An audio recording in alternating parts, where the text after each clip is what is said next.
자, 요즘 코로나 환자가 급증을 하고 있다. 가는 데마다 다 그 이야기 하고 있습니다. 저 같은 경우에 특별히 조심하라는 이야기들을 여기저기서 많이 하고 있습니다.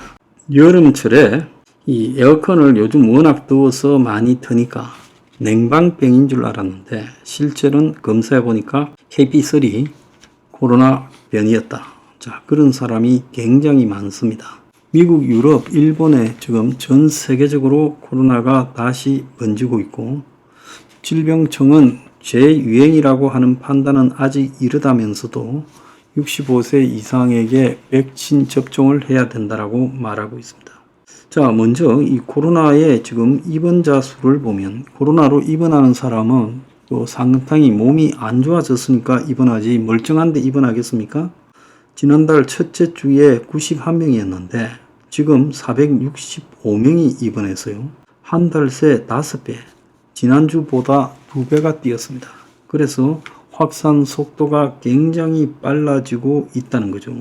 자, 그래서 지금 나타나는 코로나가 대부분 KP3라는 겁니다. 한 40% 정도 검출되고 있다는 거예요. 그래서 면역 회피 능력은 크지만은 중증도는 아직은 낮다라고 분석을 하고 있어요. 자, 지금 유럽에서도 일본에서도 지금 코로나 확진자가 폭증하고 있고 이 파리 올림픽에서도 코로나 환자로 40명이 양성 판정을 받았어요. 그래서 실제 드러난 환자보다 한 20배 이상의 환자가 있을 거다라고 이야기를 하고 있고 질병청은 코로나 확산에도 과도한 공포를 가질 필요가 없다고 말을 하고 있습니다. 그래서 매년 여름마다 코로나 환자들이 증가했다는 거예요. 문을 닫아 놓고 이렇게 밀폐된 상황에서 냉방기를 틀고 환기를 하지 않고 이러니까 코로나 확진자가 늘고 있다는데 질병청은 65세 이상 고령층과 면역 대상자를 상대로 접종을 시작한다는 거예요. 현재 코로나 환자의 65%가 65세 이상 노인이라고 합니다. 자, 원래 코로나가 젊은 층에는 별로 영향을 미치지 않았고 노인층에 심각한 영향을 미치는 병이었죠. 그래서 노약자한테 문제였지 전부 다 문제가 되는 건 아니었습니다. 그러니까 코로나의 본질은 그때나 지금이나 똑같고 입원자가 폭증하고 입원자 중에 65%가 노인이다라는 것은 결국은 코로나가 지금 집계나 통계를 안 내고 있어서 그렇지 엄청나게 번지고 있고 나름 사망자도 많이 내고 있다. 노약자를 중심으로 그렇게 추정할 수 있습니다. 면역 회피 능력이 증가했고 원래 초반에는 중증도가 낮아요. 그런데 이것이 이제 보편적으로 번지면서 조금씩 더 변이하면서 이제 중증도가 높아지는 양상으로 가게 되는 거죠. 지금 대구가 특히 좀 심하다라는 이야기가 나오고 있습니다. 경기도도 심하고요.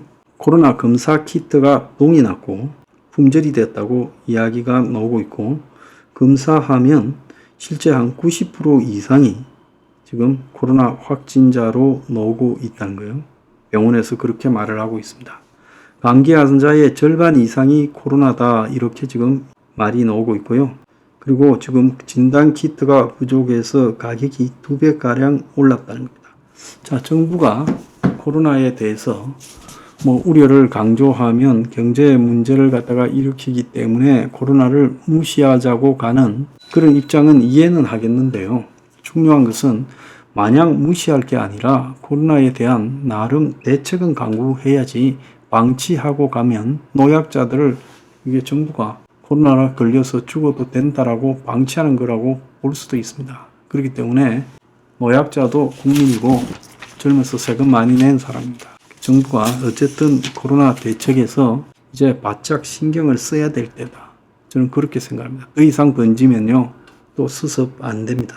자, TMF 부채가요, 자, 이자들이 몇천억 회사더니만 1조 6,400억의 부채가 있다고 신고를 했어요.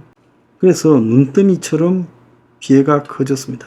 그래서 정부가 나서서 지금 1조 6천억의 유동성을 공급해가지고 TMF 피해본 사람들한테 돈을 빌려주겠다. 지금 이렇게 하는 거죠. 근데 사실상 솔직히 말하면 이 TMF 사태는 정부가 이런 플랫폼 사기꾼들을 단속하지 않고 방치하면서 벌어진 문제입니다. 이미 머지 포인트라고 본지 사기식 포인트 할인 판매 부분에 지금 사고를 겪고도 유사한 티몬 캐시나 이런 티몬 상품권 등을 방치했고 상품권 발행 제한을 하지 않고 이 규제 법안도 만들지 않았어요. 그러다가 지금 이번에 이 TMF 사태에서 수천억의 손실이 거기에서 나왔어요. 이런 이커머스에 대한 정산 시스템, 셀러, 판매자에 대한 정산 시스템도 방치했고 또 판매 대금을 갖다가 에스크로우 형태로 별도로 관리하는 의무도 방치했어요. 그러니까 주머니 돈, 쌈지 돈처럼 빼돌리고 쓰다가 사태가 벌어졌어요. 그러면 이게 보통 사기가 아니라 어마어마한 폰지 사기로 보고 지금 저가 구형배 같은 경우는 구속 처리하고 관련자들을 다 체포해야 될 건데 검찰, 경찰이 수사에 들어간 지가 언젠데 보름이 되도록 이 문제를 방치하고 있습니다. 뭐 하자는 겁니까? 자, 한국이 OECD 자살률 1위였는데 올해 10%가 더 늘었다는 거예요. 그래서 자살자가 올 들어 5월까지 6,375명으로 지난해 같은 기간에 비해 10.1%가 더 많아졌다는 거예요. 작년만 해도 작년에 자살한 사람이 2022년에 자살한 사람보다 크게 늘었어요. 그래서 정부가 자살에 대해서 긴급 대책을 마련한다 이렇게 하고 있음에도 올해 자살은 지금 작년보다도 또 10%가 더 늘었다는 거예요. 사회가 경제 위기로 가고 있다라는 징조의 제일 큰 부분은요. 이제 막판이 되면 터지기 직전에 자살이 급증하는 겁니다. 미국에서도 그랬어요. 그래서 이 자살이 급증하는 이 부분이 우리가 여러 가지 신호로 받아들여야 된다는 겁니다. 그러지 않고 이런 것들은 어디 사회든 약한 고리가 있다. 그 사람들이 뭐 죽는 거는 어떻게 하겠냐. 이런 식으로 받아들이고 그 경고를 갖다가 심각하게 여기지 않으면요. 나중에 다 죽어요. 어떤 사람들은 저보고요. 그래서 우리 사회를 암울하게 이야기해봤자 뭐 어쩌라고 이런 말을 합니다. 암울하게 이야기해서 어쩌라고가 아니라 사회가 암울하니까 고치자고 하는 거죠. 그걸 갖다가요. 빼딱하게 꼬여가지고 네가 그렇게 우리 사회가 디스토피아라고 자꾸 말한들 그게 뭔 도움이 되냐고 말합니다. 아니 이런 사회를 갖다가 고쳐야 된다. 제가 여러 차례 말을 했고 자 그걸 고쳐야 된다고 하고 그 대안까지도 제가 다 이야기했잖아요. 정작 이런 사태를 갖다가 외면하는 것은요. 국민들 스스로가 각자 도성에서 지는 살아남을 거라고 보고 외면하는 거예요. 나중에 이제 그 발등의 불이 당신한테 떨어질 수 있어요. 당신 발등에 떨어지면 그때는 아차할 겁니다. 지금 주식 좋아하는 사람들요. 내년쯤에 자살할 사람들 숱할 거예요. 얼마 전에도 보면 백주대낮에 차 안에서 모르는 세 명이 만나서 자살했다잖아요. 젊은 사람들이 그렇게 쉽게 자살을 선택하는 거 거기에는 어떤 배경이 있겠습니까? 사회가 심각하게 병들었고 누구도 고치려고 하지 않기 때문에 애꿎은 생명들이 전부 추락하고 있어요.